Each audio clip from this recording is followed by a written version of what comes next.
Hello and welcome. These are the solutions to the Chapter 4 review packet. The first question is actually number 2. So choose the correct statement from A to E.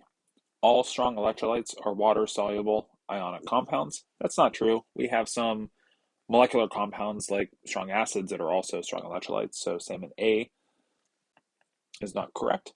All water-soluble molecular compounds are strong electrolytes in water. That's not true as well. We have weak acids that are soluble in water. We even have things like alcohols and sugars that are soluble in water that don't ionize at all. They're completely non-electrolytes in water. We also have things like ammonia, which partially ionize to give hydroxide ion, act as weak bases in water. So that's also not a strong electrolyte, but it's a weak electrolyte. So all water-soluble ionic compounds are strong electrolytes. That sounds really good. Okay, so if a compound is an ionic compound and it's water-soluble, then it's a strong electrolyte. And that just means if anything like calcium chloride, water-soluble, this thing dissolves in water, the whole solution process is ionization. Is these ions separating in water and undergoing the ionization. All ionic compounds are strong electrolytes in water. That's not true because some are insoluble, and those ones would not be strong electrolytes in water. And then all water-soluble compounds are strong electrolytes. Not true because you have things like water-soluble molecular compounds like alcohols, sugars that are non-electrolytes. You have weak acids, weak bases that are weak electrolytes. So all water-soluble ionic compounds are strong electrolytes, but no, not just all water-soluble compounds. So statement C is the best one here. Which of the following compounds below behave as weak acids in water, yielding a weakly electrolytic solution, meaning it just has some ions in it, just not a lot of ions. So acetic acid is a weak acid, weak electrolyte. Nitric acid is a strong electrolyte. Sulfuric acid is a strong acid, strong electrolyte.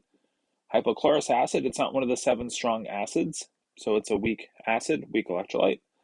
Same thing with HF. So we're really just going 7 strong acids, HCl, Br, and I, HNO3, ClO3, ClO4, and H2SO4. So these are our strong acids. And all the other acids we learned how to name. These things are named acid, not one of the 7 strong, so they're weak acids. So it should be 1, 4, and 5. Which pair of compounds, when mixed in water, results in the formation of precipitate? Magnesium hydroxide would form a precipitate. So we'd get MgOH2 being insoluble in water. Barium sulfide is water soluble. It's one of the exceptions for barium. So barium sulfide's in AQ, and of course the ammonium nitrate is too. So it's not B. C is mercury 2 with chloride. So HgCl2 is aqueous. That's not one of the exceptions for chloride. Hg2, 2+ is the exception. So if this compound or this problem was Hg2NO3, 2 dissolves in a solution of KCl, then this would make Hg2Cl2, which would be water insoluble. So this one here would form a precipitate with KCl, but not HgNO3. And so we have Hg2 acetate in the next example, but the only problem is we have nitrate. So all nitrates are water soluble, all acetates are water soluble, no exceptions. So nothing insoluble results from mixing of the solutions in D. So the answer is going to be A. Question on the previous page. No, I didn't. Did I miss it? So the next question is 6. I took this from a packet where some of the questions may not have been suitable, so that's why you see some missing questions on the packet. Consider the metathesis reaction between silver 1 nitrate and calcium chloride. 1.0 liter, 1 molar of each solution are mixed together. What molarities of all ions in the solution once the reaction completes, assuming the solution volume is simply additive to 2 liters. This is mentioned here. Like, you may wonder, well, why wouldn't it be 2 liters? Sometimes when you mix salt solutions together, you get some goofy things that happen with the volumes changing when they mix. But we're assuming here nothing funny is going on with the volumes when the solutions are mixing. Now, okay, the reaction that should take place here would be AgNO3, AQ, plus calcium chloride, AQ forms AgCl solid. That's our insoluble precipitate, and then calcium nitrate, AQ. So I'm going to need two AgNO3s, two AgCls to put the NO3s and silvers into balance, and then everything else looks good. And so if I'm starting before my reaction, the if we think of doing not the B but the initial change, no, I'm sorry, I was right before, the BCA. You think of what's present before, big number of moles. So a liter of 1 molar gives us 1 mole here. 1 liter gives us 1 mole here. So 1 liter of 1 molar, just think of the simple math of 1.0 mole per liter times 1 liter. Okay, so we're just plugging in moles here. We're going to plug in moles, not concentration. We're going to plug moles in. And then which of these two are going to go to 0? So you think minus 2x minus x. One of these goes to 0. So think, is it here or is it here? Well, if this one here goes to 0 for the calcium nitrate, then I have to lose twice as much silver nitrate, and that would give me negative a mole. So we can't go to 0 here, but we can go to 0 here. So if we go to 0 here, what's x equal to? Half a mole. And so lose half a mole off of 1 mole leaves us half a mole of calcium chloride. Okay, now, one thing you have to remember is that we're gaining 2x here, starting with none of our products. So we end up with a mole of silver chloride and half a mole of calcium chloride. Okay, so do you see silver is gone? So we took silver plus ion from AgNO3. Now it's precipitated with chloride. None of the silver is left over. So my silver concentration is effectively 0. Okay, so choices B and D are wrong because they're saying we still have some silver ion left over. Now, you might think the nitrate's 0 too. You may be like, okay, nitrate, is it going to be 0 as well? The answer is no. But this can't be true. Why? Because nitrate's one of the spectator ions in the reaction. It's present before and after the reaction. It just now is converted completely over to being in half mole of this water-soluble compound. So we have half a mole of calcium nitrate, which is 2 moles of nitrate ions per mole of calcium. So I still have my 1 mole of nitrate ion left in the solution. So my nitrate ion concentration remains as the 1 mole that there ever was in the solution before a silver nitrate, after is calcium nitrate, but really always is just a free nitrate ion in the solution. And now we're 2 liters of solution. So now we're at half a molar nitrate ion. What about calcium? Well, we have half a mole of calcium per 2 liters, so I only get half a mole of calcium. But I also have the half mole of calcium that's remaining over here. So I still have 2 moles, I still have the 1 mole of calcium ion there ever was in the solution. It's also present in this reaction as one of the spectator ions. Let me come back to calcium in just 1 minute here. Let's look at the chloride ion concentration. So the chloride ion concentration, I have 2 moles of chlorine in the form of chloride ion that were initially present. 1 mole of it's been precipitated with silver. The other mole remains in solution. So I still have 1 mole of nitrate ion, 1 mole of chloride ion present. So my chloride ion concentration, I had 2 moles of chloride initially present. I had a mole of calcium chloride. So 2 chlorides per mole of calcium chloride. 1 mole has precipitated with silver. So I have 1 mole of chloride ion left in solution, 2 liters of solution, that's half molar. And the same thing with calcium. I have half a mole of calcium left over in the form, if you will, of calcium chloride, but also half a mole from this soluble calcium nitrate product. In other words, the entire mole of calcium that was initially present is still there as a free spectator ion. So half molar for all of these ions, except for silver.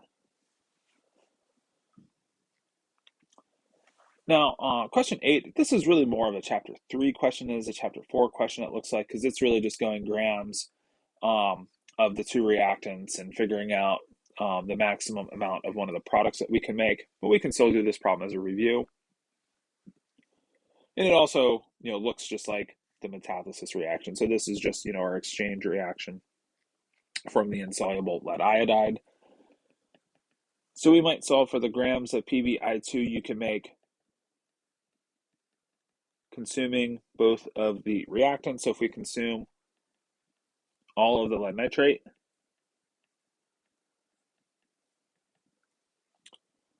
lead nitrate's 331.2 grams per mole. 1 mole of this leads to 1 mole of PbI2.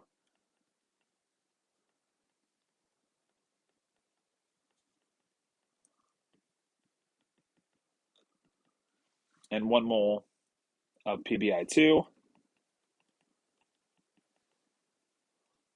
is 461.0 grams. So if I consume all of the lead nitrate, 2.57 divided by 331.2 times 461 would give me 3.58 grams of product.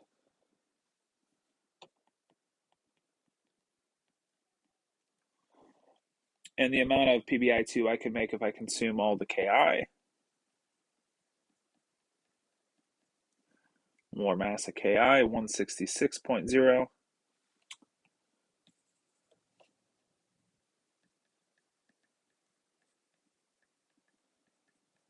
Only difference for Ki is it's 2 to 1.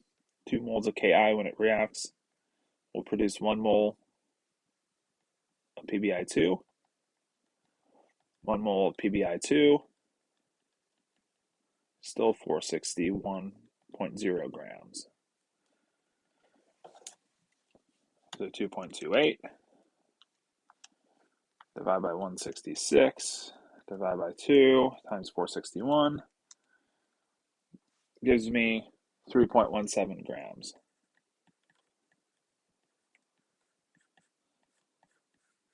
So once I hit 3.17 grams, I've lost all the Ki and it's down to 0.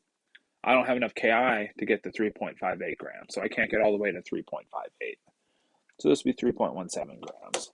But again, this is kind of a review that if you see a problem like this from chapter 4, you would just see if you have, X molarity of however many liters of solution you have of the one reactant versus some other molarity and concentration of the other, you could ask how much product would you make, more or less in the same question.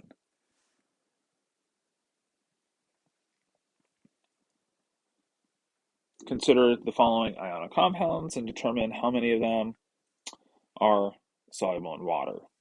Barium sulfate's insoluble. It's one of the exceptions for sulfate. Silver bromide's insoluble. It's one of the exceptions for the usually soluble bromide ion. Strontium nitrate, all nitrates are water soluble. Lead sulfide, sulfide's mostly insoluble with a few exceptions. That's not one of them. Carbonate's mostly soluble, but all alkali solutions are soluble, and alkali is one of the exceptions for carbonate. So I got 2 of these being soluble, strontium nitrate and sodium carbonate. So I got 2 soluble. Next page. So moving on to the next page. The net ionic equation for KCl reacting with lead nitrate. Both of these are water soluble. The product should be PbCl2, which is the insoluble compound. So it's a solid plus KNO3. Balancing here, 2 KCl's, 2 KNO3's. Okay, now the net ionic comes from the full ionic, where we might recognize that lead nitrate is really lead 2 plus, 2 nitrate ions, plus 2K plus 2 Cl minus. PbCl2 is intact. And then 2K plus 2 NO3 minus. And so then you're looking for what's the same on both sides. Nitrate. K+, in exactly the same form. You could imagine them canceling each other out in terms of the net reaction, though they don't disappear. They're still there. They're just canceling out because they're not part of the net change. The net change is the lead plus the 2-chloride go to PbCl2. So we got wrong balancing for A, wrong compound being formed for B. That's the full ionic reaction for C, just not properly balanced though. This is the net ionic for D, so that's the right answer. And then E is actually just a full molecular reaction. So E is the full molecular, not the net ionic.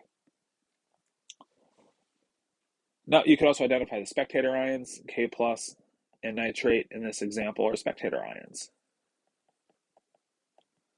Spectators watch, so they're the things that do not change during the course of the reaction, and you can imagine maybe they watch the reaction take place. 5 milliliters of sulfuric acid solution, unknown molarity. A couple drops of an acid-base indicator are titrated together, and we're using 2.19 molar sodium hydroxide. So that would be our standard solution. So 16.25 milliliters of that standard solution is required to cause a color change. What is the molarity of that original sulfuric acid solution? So we want to know the molarity. We're trying to figure out, well, what's the concentration of the sulfuric acid before we even start the titration process? So maybe you have a big container and you're just testing a small little portion to figure out the concentration of H2SO4. Concentration of H2SO4 is what we're looking for. And what this is would be the moles of H2SO4 in that solution divided by the volume of that solution. We already know the volume of the solution is 5 milliliters. So volume of the solution is 5 milliliters. Now molarity is moles per liter, so that's why we're converting to liters. Now what's the moles of H2SO4? Well, we get that from how much sodium hydroxide it takes to react with it. So our full reaction is shown here. 2 NaOH plus H2SO4 goes to sodium sulfate plus water. So the acid plus the base goes to the salt, the ionic compound plus water. And so from the quantity of sodium hydroxide, so from using the 2.19 moles of NaOH per liter of that solution, of which we use 0.01625 liters, if you always just write M out and you don't explicitly write moles per liter, you might forget to convert the liters. And then the big key here is the coefficients in the reaction. Say for every 2 moles of sodium hydroxide that had to be added, indicates there was 1 mole of H2SO4 that was initially present. So my moles of H2SO4, 2.19 times 0.01625 divided by 2. So it gives me 0.0178.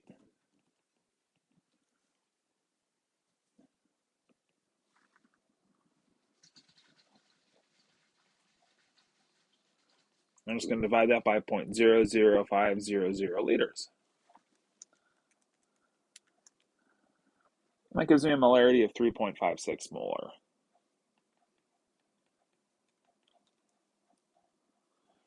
I see a lot of students see a problem like this and they see like an M and a V and a V and they think, oh, okay, I'm going to take the 2.19 times the 16.25, I'll divide by 5. That gets you an answer. I did it slightly wrong. But that would get you answer D. You see, answer D is a choice. If you do M1V1 equals M2V2, you're not going to get the right answer because this isn't a dilution problem. So the equation M1V1 equals M2V2 is an equation we use when we're taking a molarity and a volume and we're adding water to change the volume. And then we're calculating the new molarity. Those types of problems use the dilution equation. Don't use the dilution equation for problems that aren't dilutions and you won't run into issues. How much PbSO4, molecular weight given, can be produced by the addition of 25 mils, a half molar aluminum sulfate to excess lead nitrate. Okay, so we have an excess of this. We have 25 mils, a half molar of this. So 0.025 liters times 0.5 moles per liter is 0.0125 moles of the Al2SO4. And then for every X that we lose down to 0, we're going to gain 3 times that quantity in the form of lead sulfate. So we're producing 0.0375 moles of lead sulfate. Okay, and then if it's 303.3 grams per mole, just multiply it by 303.3. That gives me 11.4 grams. You could write this out in one long dimensional analysis. Step 2, you could just have said number of grams of PbSO4 equals the 0.50 moles per liter of the aluminum sulfate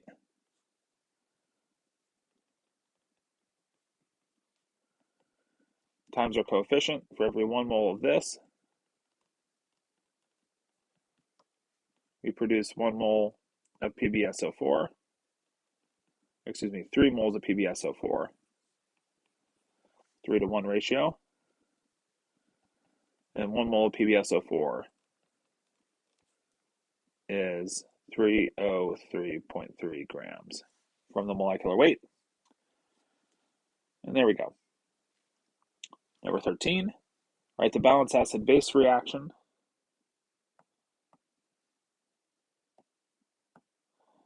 Balanced acid-base reaction between nitric acid and calcium hydroxide.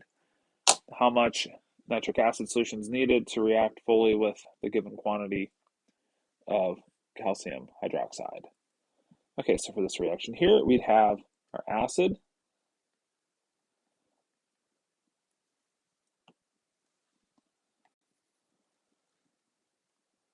the acid solution, plus calcium hydroxide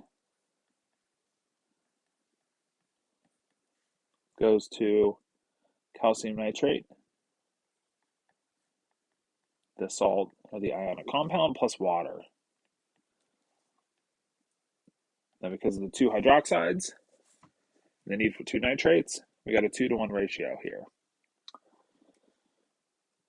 Okay, so how much of this solution is needed to react with the given quantity of, or to fully react or titrate the calcium hydroxide solution? So I might just do this with dimensional analysis, the number of milliliters of the HNO3 solution. Let's start with 0.0100 moles of calcium hydroxide.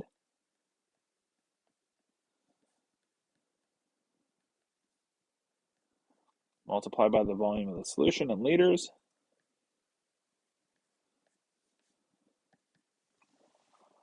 Multiplied by the ratios from the reaction. For every 1 mole of calcium hydroxide that had to be added, means there's 2 moles of HNO3 present.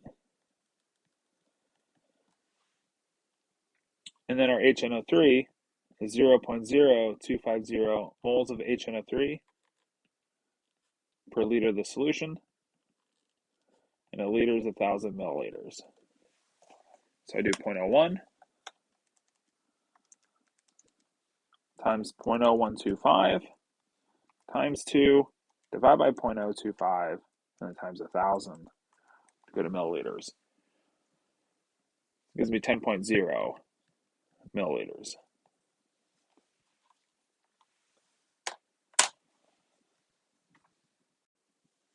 Next page. Whoops.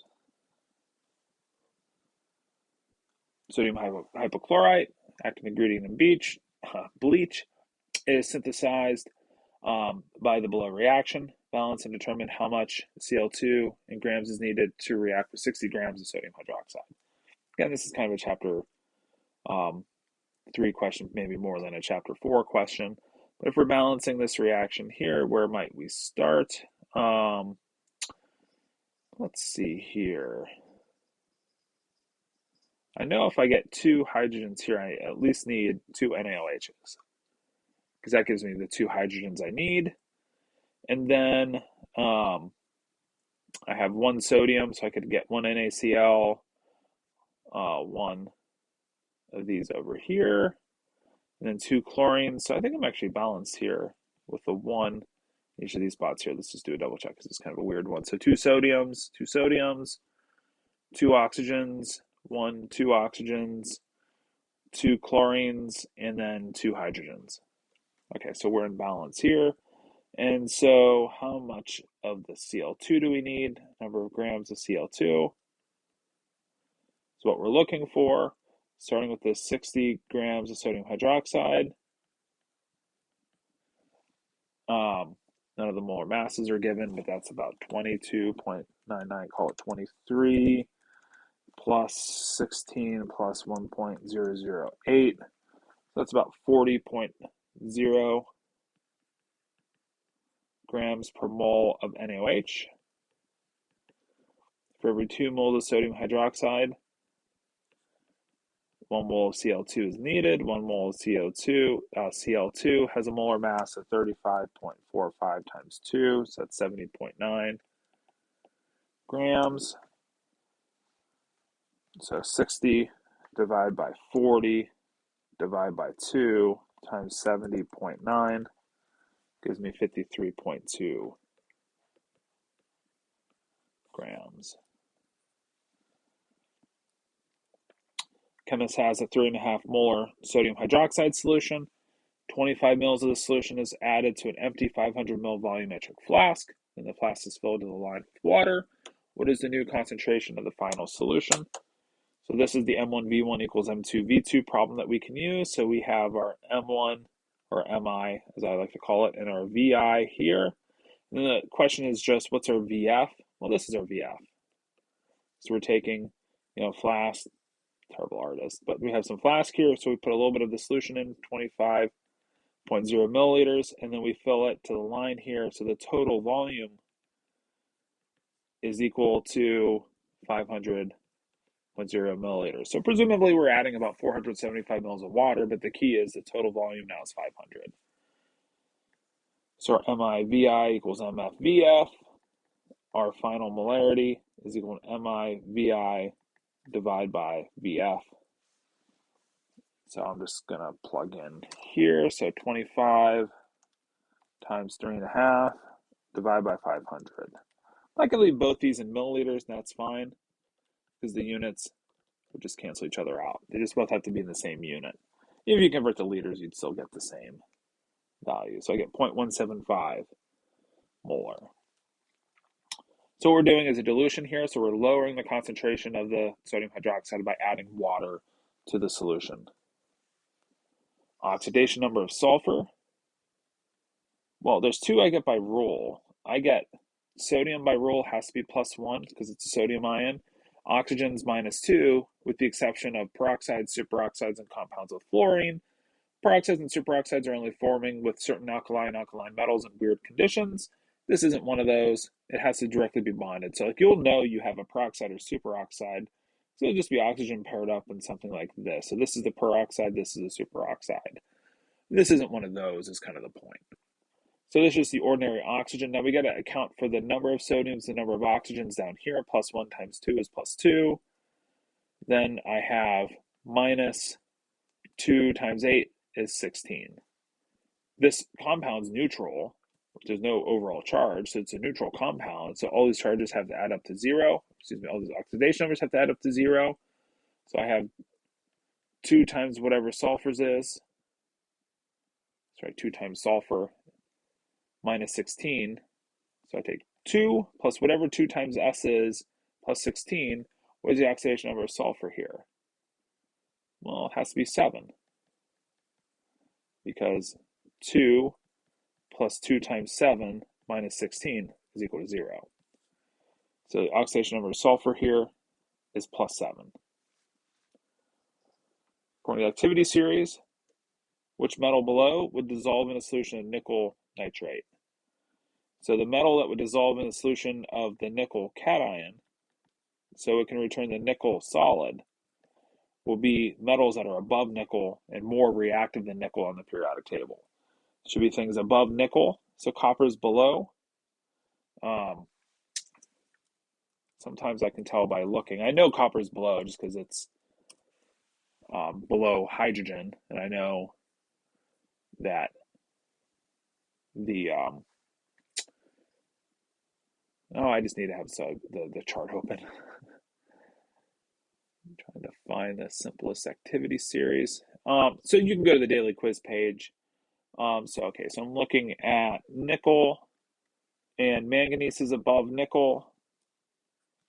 What about zinc? Zinc is above nickel as well. So both B and C. But the key is you might have said copper if you had this backwards. We want the metals that react to be more reactive. So you're comparing the activity of nickel solid versus whatever the other metal is. You want the metal to be more reactive than the metal you're producing. So you want something like zinc to react with the nickel 2 plus. So zinc forms zinc 2 plus, and then you form nickel solid. So you're comparing the relative reactivity of zinc versus what you're producing. And you need the zinc to be more reactive and the nickel you're producing to be less reactive in order for that reaction to take place. Finally, a right imbalance and oxidation reaction. Why did we do this one already? Or maybe this was, I thought this was already on the packet. So this is just the aluminum solid plus the 6H plus goes to Al3 plus 3H2. And so if you have a mole of this, you're going to need 3 moles of the H plus, and it's half mole per liter, so you're going to need 6 liters. I think that was a duplicated question. Okay, so that is all of this packet. Thanks for the attention.